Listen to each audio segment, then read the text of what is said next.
तर आजचा विषय म्हणजे तो आहे बघा, आपण जो व्हिडिओ मागे बनवलेला होता की ह्या 5 वस्तू ज्या असतात हे आपण सोबत नेल्या, प्रवासामध्ये सोबत जर नेल्या तर आपला ॲक्सिडेंट वगैरे होत नाही, आपलं काही हिंस्र प्राणी जे असतात त्यापासून संरक्षण होत असतं, भूत पिशाच जे असतं त्यापासून संरक्षण होत असतं, आपल्याला जर कुठे गेलं मार्ग जे चुकत असतात म्हणजे आपल्याला चकवा वगैरे लागत असतात त्या गोष्टींपासून आपला बचाव होत असतो. आणि ह्या 5 वस्तू मी सांगितलेल्या होत्या आणि त्याविषयी मी आज माहिती सांगणार आहे बघा. आणि बऱ्याचशा शंकांचं निरसन यामध्ये होणार आहे. तर कोणत्या गोष्टी त्या आहेत ते पण तुम्हाला जाणून घेऊ. बऱ्याच लोकांनी विचारला प्रश्न, ताई पांढरीची काठी म्हणजे नेमकं काय असतं, ती सुद्धा तुम्हाला दाखवणार आहे. आणि बऱ्याच महिलांचा असा प्रश्न होता की ताई गुरुचरित्र जो ग्रंथ असतो आपण हा बाहेर नेऊ शकत नाही, घराच्या बाहेर, पण तुम्ही सांगितलं की कसं नेऊ, कारण हा 5वा वेद आहे बरोबर. तर तुम्हाला एक सांगू का मी, अशा काही ठिकाणी आपण जात म्हणजे लोकांचा असा प्रश्न की ग्रंथ आपण नेत असतो, खात पित असतो बाहेर, मग आपण ते कसं काय बाहेर नेऊ शकतो, त्याविषयी आज बोलणार आहे. तर गुरुचरित्र ग्रंथ हा आपण नेत असताना आपण तेवढे स्वतः आपल्याला माहिती असतं गुरुचरित्र ग्रंथ म्हणजे काय आहे, त्याची पावर काय आहे हे आपल्या सगळ्यांनाच माहिती आहे. दत्त स्वरूप आहे ते आपल्यासोबत जे राहणार आहे. जर आपल्याला ते माहिती आहे तर आपण सगळ्यात सर्वप्रथम सांगेल तो ग्रंथ आपण कुठे नेणार आहोत, जिथे आपण आपली 4 धाम यात्रा झाली, 2 धाम झालं, किंवा मग आपण जर महाराजांच्या भेटीला अक्कलकोटला जातो किंवा आपलं पिठापूरला असू द्या, अशा ठिकाणी जेव्हा जात असतो तेव्हा आपण गुरुचरित्र ग्रंथ हा नेऊ शकतो. ठीक आहे. तर मी गुरुचरित्र ग्रंथ का, तर बऱ्याच लोकांना तिकडे गेल्यानंतर चकवा सुद्धा लागू शकतात. हा अनुभव मी सांगितलेला आहे, आपला चॅनलवरती व्हिडिओ देखील आहे. तर त्या दादांना चकवा लागला होता, गुरुचरित्र ग्रंथामुळे त्यांचा चकवा जो होता ते त्या दिवशी वाचले होते. खूप मोठा अनुभव आहे तो आणि म्हणून सांगेल, म्हणून नेत असतो. आणि अशा ठिकाणी आपण जेव्हा गुरुचरित्र नेत असतो तेव्हा आपण खात पीत बसू का, नाही ना, आपण शुद्ध शाकाहारीच खाणार आहोत, ना पिणार आहोत ना खाणार आहोत, या गोष्टी लक्षात ठेवाव्या. तिथेच आपण गुरुचरित्र नेऊ.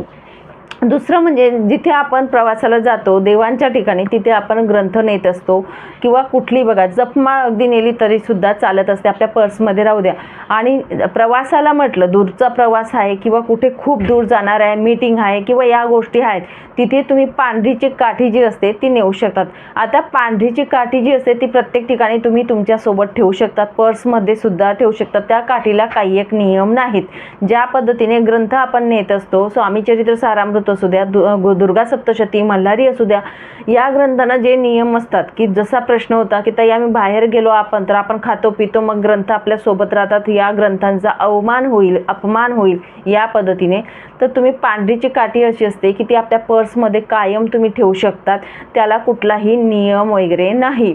या पद्धतीने हा व्हिडिओ याविषयीच होता की बऱ्याच लोकांना संभ्रम निर्माण झाला आणि त्याविषयी सांगणार आहेत. ग्रंथ म्हणजे आपण कुठे जसं तीर्थयात्रा तीर्थक्षेत्री जातो तेव्हा आपण नेऊ शकतो, तिथे आपल्याला संकट येऊ नये त्यासाठी. आता बघा आपण शांती वगैरे करायला बरेच लोक जातात, नारायण नागबलीची शांती असू द्या, मातृगयेची शांती असू द्या, काशी क्षेत्राला पित्रांची शांती करायला जात असतात. बऱ्याच लोकांना असा अनुभव येत असतो तिथे पित्तर जे असतात ते एवढे खंतड असतात, काही पित्तर एवढे अवघड असतात की ते शांती करायला खूप अडथळे येत असतात आणि अडथळे निर्माण करत असतात अक्षरशः, आणि तिथे घाबरतात. म्हणजे खूप विचित्र अशा घटनासुद्धा बऱ्याच लोकांबरोबर घडत असतात. त्यामुळे हे ग्रंथ आपल्या जवळ असल्यामुळे आपल्याला ह्या ज्या गोष्टी असतात त्या गोष्टींपासून आपण 4 हात लांब राहत असतो. आपलं संरक्षण तिथे महाराज करत असतात. महाराज दत्त महाराज किंवा महाराज आपल्या सोबत असतात. आपल्या कुलस्वामिनीचा ग्रंथ जर आपलं नेलं तर कुलस्वामिनी आपलं संरक्षण करतात.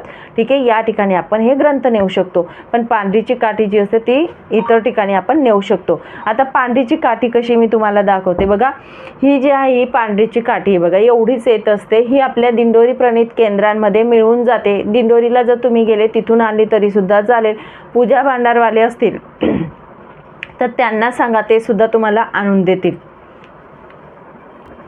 तर ही एक वनस्पती आहे. या वनस्पतीला आपण जर आपल्या सोबत ठेवली, पांढरीची काठी आपल्या जवळ जर आपल्या पर्समध्ये ठेवली किंवा पॉकेटमध्ये ठेवली तर हिंस्र प्राणी जे असतात, विंचू साप वगैरे जे असतात किंवा भूत पिशाच जे असतात यापासून आपलं संरक्षण होत असतं आणि आपल्याला अडथळे येत नाही मार्गांमध्ये. त्यामुळे ही पांढरीची काठी जी असते ही आपल्या जवळ ठेवायची असते. अगदी बघा एवढीच आहे, जास्त मोठी नाही, हिला जास्त जागा सुद्धा आपल्या बॅगमध्ये लागत नाही. तर ही या पद्धतीने असते. आणि बघा असे मणी सुद्धा आता अवेलेबल झालेले आहेत. तर हे जे मणी असतात पांढरीच्या काठीचेच मणी आहेत. तर हा मणीसुद्धा आपण महिला असतील तर डाव्या हातामध्ये तुम्ही म्हणजे दोऱ्यामध्ये ओवून घालू शकतात आणि पुरुष असतील त्यांनी उजव्या हातात घालावा. पण बघा हातात आपण घालत असतो तो मणी आपण स्वयंपाक वगैरे करतो, नॉनव्हेज काही बरेच लोक बनवत असतात, त्यापेक्षा गळ्यात घातला तर अतिउत्तम. तुम्ही गळ्यामध्ये सुद्धा लाल वगैरे धागा घ्या, लाल धाग्यामध्ये ओवून हा जो मणी असतो आपण घालू शकतो. आणि प्रवासाला जात असताना नुसता घातला तरी सुद्धा चालेल, काही हरकत नाही. ज्या लोकांना जीव घाबरतो, दाबल्यासारखं होतंय किंवा घरात असं खूप घाबरतात, म्हणजे त्यांची स्वतःची पावर खूप कमी आहे बघा, म्हणजे विचारशक्ती जी असते ती खूप कमी असते आणि दडपल्यासारखं होत असतं, वचकले जातात, म्हणजे झोपेमध्ये बघा वचकून उठतात एकदम अचानकपणे. अशा गोष्टी असतील तर ही पांढरीची काठीचा हा मणी जो असतो हा तुम्ही त्यांच्या गळ्यामध्ये घालू शकतात. हा मणी आपल्या हातात घेऊन जर मंत्र आपण म्हटला श्री स्वामी समर्थ श्री स्वामी समर्थ 108 वेळा तरी सुद्धा चालेल आणि नंतर घातला तरी सुद्धा चालेल. या पद्धतीने हे मणी आपल्या मुलांच्या सुद्धा गळ्यात किंवा आपले मिस्टर असतील त्यांच्या गळ्यात सुद्धा तुम्ही लाल धाग्यामध्ये ओवून घालू शकतात. तर बऱ्याच महिलांचा प्रश्न होता की ताई पांढरीची काठी म्हणजे नेमकं काय आणि कशा पद्धतीने आपण नेऊ शकतो, आणि ह्या प्रश्नांची उत्तरं इथे दिलेली आहेत. या पद्धतीने या वस्तू आपण कुठे न्यायच्या, कशा न्यायच्या ते आपण ठरवायचं असतं. आणि आपण सेवेत असल्यामुळे आपल्याला तेवढं ज्ञान आहे असं मला तरी वाटतं. प्रत्येक सेवेकराला समजतं. आपण जर गुरुचरित्र ग्रंथ आपल्या घरात ठेवत असतो तेवढं ज्ञान आपल्याला आहे की आपण ग्रंथ कोणत्या ठिकाणी नेऊ शकतो. ठीक आहे, या पद्धतीने आपल्याला या वस्तू वापरायच्या आहेत आणि व्यवस्थितपणे त्याचं अवमान होणार नाही पोथींचे ते सुद्धा आपण बघायचं आहे. पोथी नेत असताना त्या कपड्यामध्ये स्वच्छशा कोऱ्या कपड्यांमध्ये ठेवून व्यवस्थित आपण ठेवायच्या आहेत, जेणेकरून त्यांना पाय वगैरे लागणार नाही अशा ठिकाणी आपण ठेवायच्या आहेत पोथी जेव्हा आपण सोबत नेत असतो तेव्हा. ठीक आहे, चला मग बऱ्याच लोकांची प्रश्नांची उत्तरं इथे मिळालेली असतील.